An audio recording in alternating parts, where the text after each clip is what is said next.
अगर आप zoology second semester में हो और सिलेबस देख के डर गए हो तो ये चैनल सिर्फ आपके लिए बना है। मैं थोड़ा सा इंट्रोडक्शन दे देती हूँ। हाय एवरीवन, ये मेरा सीक्रेट अकाउंट है जिसका नाम स्मार्ट बायो स्टडी रूम है और आज से हम साथ में जूलॉजी सेकेंड सेमेस्टर कंप्लीट करेंगे एकदम सिंपल लैंग्वेज में। मैं चाहती हूँ कि आप सिर्फ एग्ज़ाम पास ना करें बल्कि एक्चुअल कॉन्सेप्ट समझें। इस चैनल पे आपको मिलेगा सेल बायोलॉजी का पूरा concept clear, step by step, microbiology basic से एडवांस तक। और अगर आप चाहे तो इंग्लिश भी, इंग्लिश अगर चाहिए आपको कि मैं पढ़ाऊँ तो कमेंट करके बताना। आज की इस वीडियो में हम देखेंगे पूरा सेमेस्टर का रोड मैप, क्या पढ़ना है, किस ऑर्डर में और कैसे प्रिपेयर करना है एग्ज़ाम के लिए। तो वीडियो एंड तक ज़रूर देखना। आप स्क्रीन पे देख सकते हो कि सेकेंड सेमेस्टर में आपका 2 मेजर पेपर है कोर 1 का, फिर माइनर 1 है, एमडीसी 1 है और एईसी 1 जो कि इंग्लिश कंपलसरी है और एसईसी भी आपको चूज़ करना पड़ेगा। एमडीसी एसईसी आपको चूज़ करना पड़ेगा। कोर 3 भी आपको बॉटनी या केमिस्ट्री में एक चूज़ करना पड़ेगा। पेपर 3 जिसका नाम माइक्रोबायोलॉजी है उसको कवर करूँगी। कोर 1 पेपर 4 सेल बायोलॉजी उसको कवर करूँगी। और अगर आप बोलेंगे एईसी इंग्लिश के लिए तो उसके बारे देखेंगे।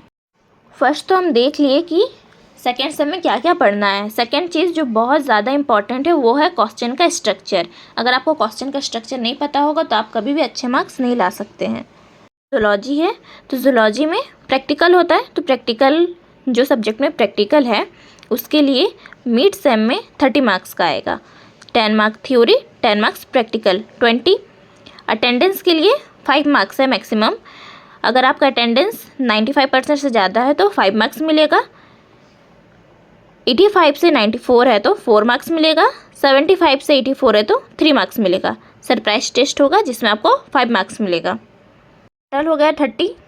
करेंगे कि एंड सेमेस्टर में कैसा स्ट्रक्चर है। तो एंड सेमेस्टर में ऑब्जेक्टिव रहेगा 10 मार्क्स का, तो 1 मार्क का क्वेश्चन रहेगा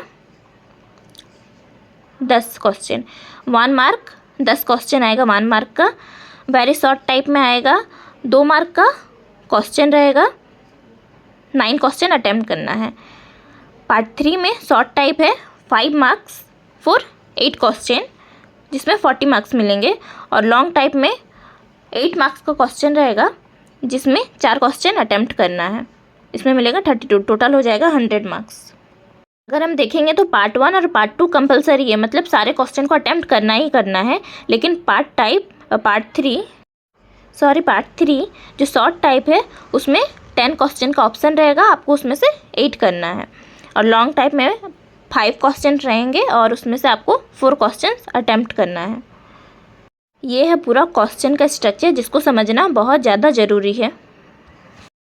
और एक इम्पॉर्टेंट बात, जो प्रैक्टिकल सब्जेक्ट है उसका एंड सेमेस्टर का 50% वेटेज लिया जाएगा। फॉर एग्ज़ाम्पल अगर कोई स्टूडेंट 80 मार्क्स ला रहा है सेमेस्टर में तो उसका 50% उसको मिलेगा जिसका हो जाएगा 40। और जो नॉन प्रैक्टिकल सब्जेक्ट है उसका 60% वेटेज आएगा। अब हम ग्रेडिंग सिस्टम के बारे में बात कर लेते हैं। अगर आपका ग्रेड ओ होगा तो मार्क्स होगा 90 से 100 के बीच में, ग्रेड पॉइंट 10 रहेगा और सीजीपी रहेगा 9.5 या 9.5 से ज़्यादा। ग्रेड अगर ए प्लस है तो 80 से 89 के बीच में होगा, ग्रेड पॉइंट 9 रहेगा। 8.5 से 9.5 के बीच में सीजीपी रहेगा। ग्रेड अगर ए है तो 70 से 79 के बीच में मार्क्स रहेगा, ग्रेड पॉइंट आएगा 8 और सीजीपी रहेगा 7.5 से 8.5 के बीच में। ग्रेड अगर बी प्लस है तो मार्क्स 60 से 69 रहेगा, ग्रेड पॉइंट आएगा 7, सीजीपी रहेगा 6.5 से 7.5 के बीच में। अगर ग्रेड बी है तो मार्क्स आएगा 50 से 59 के बीच में, ग्रेड पॉइंट रहेगा 6, सीजीपी रहेगा 5.5 से 6.5 के बीच में। अगर ग्रेड आपका सी है तो मार्क्स रहेगा 45 से 49 के बीच में, ग्रेड पॉइंट आएगा 5 और सीजीपी रहेगा 5.0 से 5.5 के बीच में। ग्रेड अगर डी है तो 40 से 44 के बीच में मार्क्स आएगा आपका, ग्रेड पॉइंट रहेगा 4 और सीजीपीए रहेगा 4.0 से 5.0 के बीच में। अगर इससे नीचे है तो वो फेल। आपका CGPA 9.5 से 7.5 तक है तो आप फर्स्ट क्लास है। फर्स्ट क्लास स्टूडेंट है। अगर आपका CGPA 5.5 से 5.0 के बीच में है तो सेकेंड क्लास स्टूडेंट, और दोनों पास है। अगर इससे नीचे रहेगा, इससे बेलो रहेगा तो आप फेल हो जाएंगे। सिंपल सा ग्रेडिंग सिस्टम।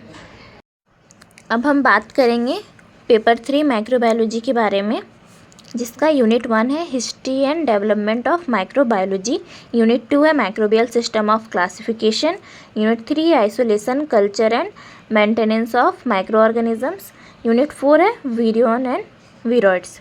यूनिट 1 के अंदर हम पढ़ेंगे biogenesis and abiogenesis, second contribution of Francesco Redi, third Lazzaro Spallanzani, fourth John Needham, Louis Pasteur, John Tyndall, Joseph Lister, Robert Koch, Edward Jenner and Alexander Fleming's experiments on discovery of penicillin, modern trends and future scope of microbiology. Unit 2 के अंदर है microbial system of classification, microbes को कैसे classify किया गया था उसके basis में।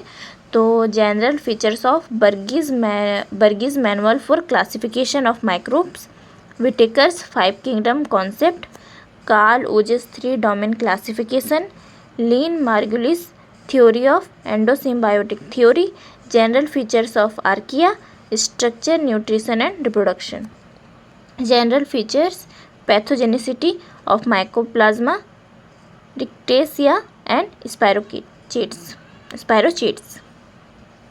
Unit 3 isolation, culture and maintenance of micro organisms, उसके अंदर है microbial growth, continuous culture, factors influencing growth of microbes, role of microbes in agriculture and health care industry, reproduction of eubacteria, genetic recombination in bacteria, transformation, conjugation and transduction.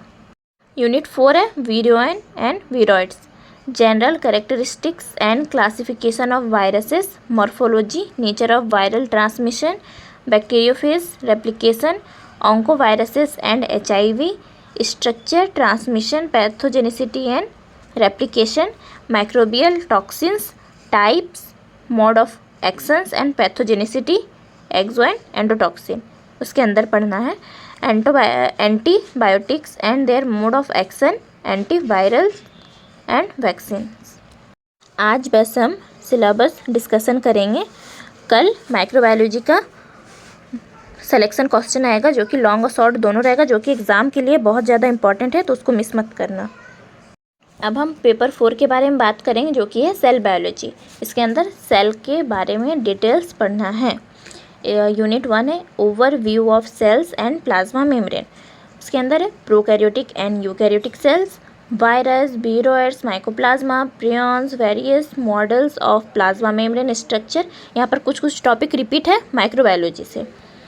Transport across membrane, जिसके अंदर active and passive transport, facilitated transport.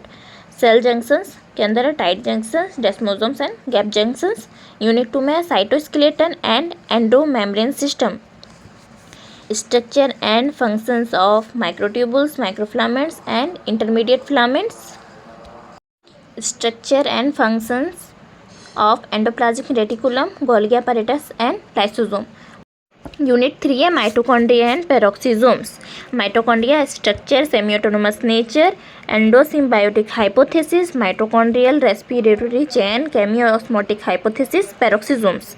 Unit 4 है nucleus, cell division and cell signalling, structure of nucleus, nuclear envelope, nuclear pore complex, nucleolus, chromatin, euchromatin, heterochromatin and packaging, mitosis, meiosis, cell cycle and its regulation, GPCR and role of second messenger camp. ये था second semester के बारे में full information और microbiology, cell biology का full syllabus discussion. अगर चाहते हो AEC इंग्लिश सिलेबस तो कमेंट करके बताना, और माइक्रोबायोलॉजी और सेल बायोलॉजी का सिलेक्शन क्वेश्चन चाहिए तो चैनल को सब्सक्राइब करके बेल आइकन दबाना मत भूलना। अगर वीडियो इन्फॉर्मेटिव लगा तो लाइक, शेयर और सब्सक्राइब करना मत भूलना। मिलते हैं नेक्स्ट वीडियो में, तब तक के लिए बाय बाय।